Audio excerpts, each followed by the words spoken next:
अस्सलाम वालेकुम दोस्तों, नवाज शरीफ ने बड़ी सियासी चाल चल दी है और इस चाल के बाद तमाम लोग हैरान हैं कि आखिर नवाज शरीफ साहब ये क्यों कर रहे हैं। नवाज शरीफ ने एक शख्सियत को बड़ा टास्क दे दिया है। वो जो शख्सियत है उसका सियासत से कोई ताल्लुक नहीं है, लेकिन नवाज शरीफ उसको अब सियासत में लेकर आ गए हैं और पार्टी की टॉप पोजीशन पे उनको बिठा दिया है। आखिर नवाज शरीफ ने ये क्यों किया? अब नवाज शरीफ की जो कह लीजिए निगाह है, नवाज शरीफ की जो सियासी नजर है वो सिंध पर है। तो पंजाब की जो सियासत है उस हवाले से नवाज शरीफ ने क्या फैसले किए हैं, अहम तफसीलात आप दोस्तों को बताने वाला हूं।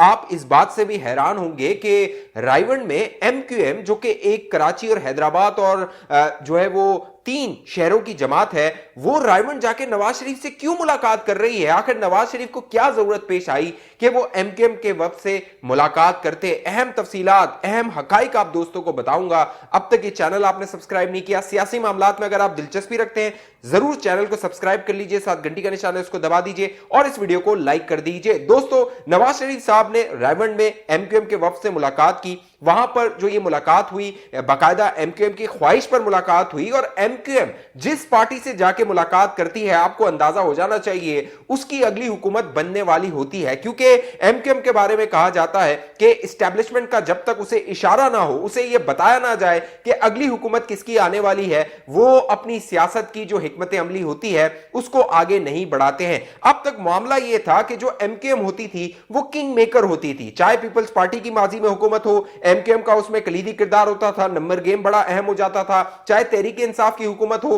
उसमें जो एमक्यूएम थी बड़ी कलीदी इत्तेहादी थी। एमक्यूएम धमकियां लगाती थी, आज हम चले जाएंगे, कल हम चले जाएंगे, जो हुकूमत है वो गिर जाएगी। तो एमक्यूएम हमेशा से किंग मेकर रही है। तो सवाल यह पैदा होता है कि इस किंग मेकर को, इस जमात को रायवंड जाकर नवाज शरीफ से मुलाकात क्यों करनी पड़ी, क्यों शहबाज शरीफ की मिन्नतें करनी पड़ी कि हमें नवाज शरीफ से मुलाकात के लिए वक्त दिया जाए। अब ये जो रायवंड में मुलाकात हुई है, इसमें जरा ये दावा करते हैं कि मुस्तकबिल की जो सियासत है उसमें नवाज शरीफ का जो टारगेट है, नवाज शरीफ का जो हदफ है वो सिंध है। क्योंकि अब तक जो मुस्लिम लीग नून थी उसका फोकस पंजाब रहता था और पंजाब जो है वहां से अगर आप बेशतर सीटें निकाल दें, अक्सरियती सीटें निकाल दें तो आप विफाक में हुकूमत बना लेते हैं। लेकिन अहम और दिलचस्प बात यह है दोस्तों, जब नवाज शरीफ लंदन में थे तो उन्होंने जो पंजाब का होमवर्क था वो पूरा कर लिया था। यानी पंजाब की जो हिकमत अमली थी वो लंदन में बनाई जा चुकी थी। आपको याद होगा जहांगीर तरीन और अलीम खान लंदन के दौरे किया करते थे और उसके बाद खबरें ये आती थी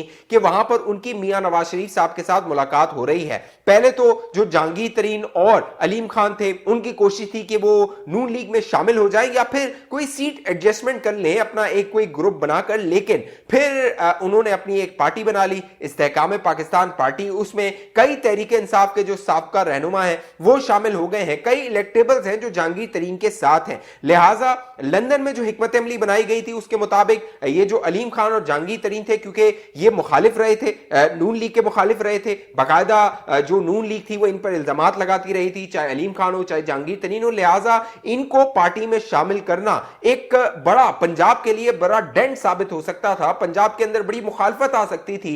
नून लीग के अपने वर्कर्स और अपने जो रहनुमा है, अपने टिकट होल्डर्स हैं, उनके अंदर अफरा तफरी फैल सकती थी। लिहाजा हल यह निकाला गया कि इन्होंने अपनी एक पार्टी बना ली।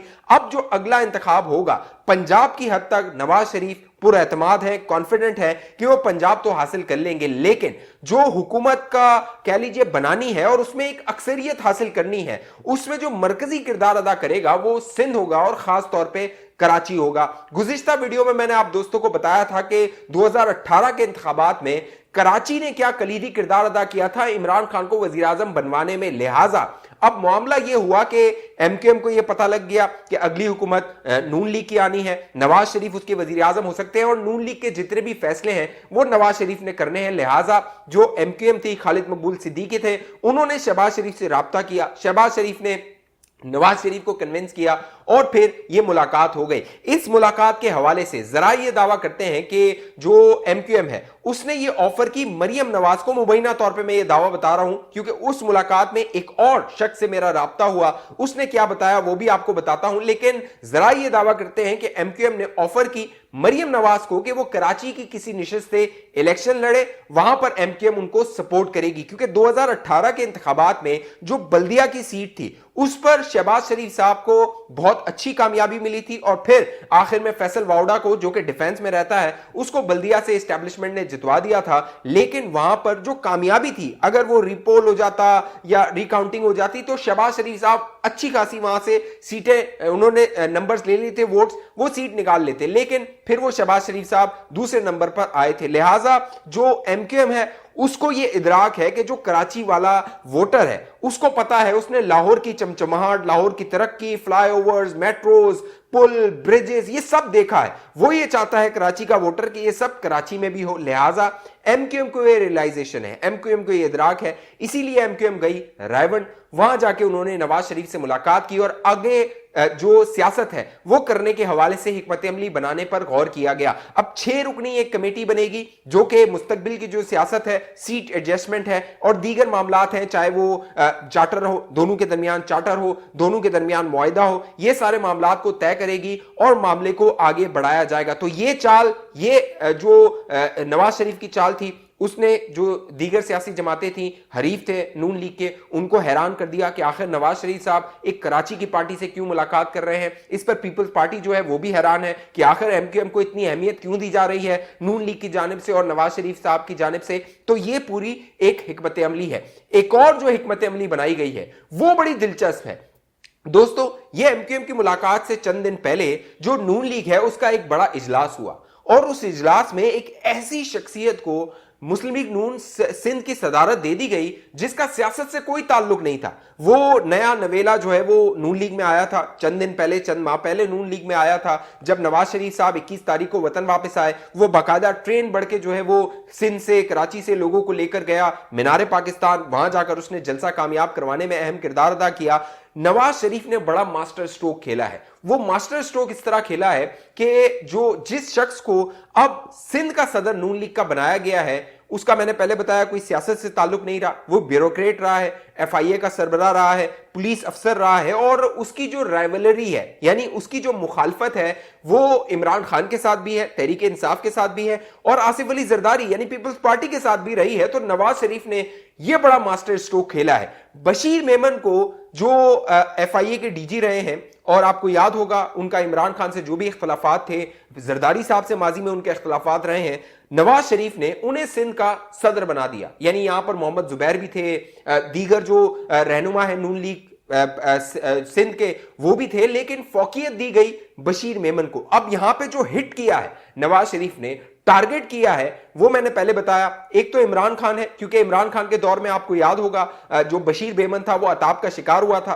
बाकायदा बशीर मेमन को बतौर डीजी एफआईए इमरान खान ये कहता रहा था कि ख्वाजा आसिफ के खिलाफ आर्टिकल 6 का मुकदमा बना दिया जाए। मरियम नवाज के हवाले से पिंकी पीरनी जो थी वो फरमाइशें करती रहती थी कि उस पर मुकदमा बनाया जाए, उसको हिरासत में लिया जाए। दीगर जो नून लीग के रहनुमा थे उनके हवाले से बाकायदा इमरान खान वजीर आजम हाउस में बैठ के डीजी एफआईए उस वक्त बशीर मेमन को लिस्टें भेजा करता था कि इनको हिरासत में ले लिया जाए, इनको गिरफ्तार किया जाए, इनको जो है वो कह लीजिए सियासी तौर पे खत्म कर दिया जाए। तो उस वक्त बशीर मेमन ने इनकार कर दिया था। बशीर मेमन ने इनकार किया और उसकी हद ये हो गई थी, खबर यहां तक आई थी कि वजीर आजम हाउस का जो वॉशरूम है वहां बशीर मेमन को बंद कर दिया गया था। और फिर मामला, जो बशीर मेमन का मामला था, वो इख्तिताम इस पर हुआ कि बशीर मेमन की रिटायरमेंट से चंद दिन पहले उनको नौकरी से बर्खास्त कर दिया गया था, उनको नौकरी से निकाल दिया गया था। फिर इमरान खान ने इंतकाम लेने के लिए बाकायदा बशीर मेमन के खिलाफ केसेस बनवा दिए थे। वही एफआईए जो उसके मातेहत थी, वही बशीर मेमन की इंक्वायरी उसने खोल दी थी, फाइलें उसने खोल दी थी। अब जो इमरान खान है बशीर मेमन की सूरत में, एक तो इमरान खान तहरीक इंसाफ टारगेट है, नवाज शरीफ का टारगेट है, दूसरा आसिफ अली जरदारी और पीपल्स पार्टी है, क्योंकि इमरान खान के दौरे हुकूमत में मनी लॉन्ड्रिंग का एक केस था जो कि आसिफ अली जरदारी साहब के खिलाफ बनाया गया था। उसकी जो इंक्वायरी थी, बाकायदा इतनी मोटी फाइल बशीर मेमन ने इंक्वायरी की बनाई थी, पूरी रिपोर्ट बनाई थी, सबूत, गवाह, तमाम जो भी लोग थे, आपको याद होगा अनवर मजीद वाला केस, आसिफ जरदारी वाला केस, दीगर जो मामलात थे मनी लॉन्ड्रिंग के, ओमनी ग्रुप, ये सारे मामलात आए थे।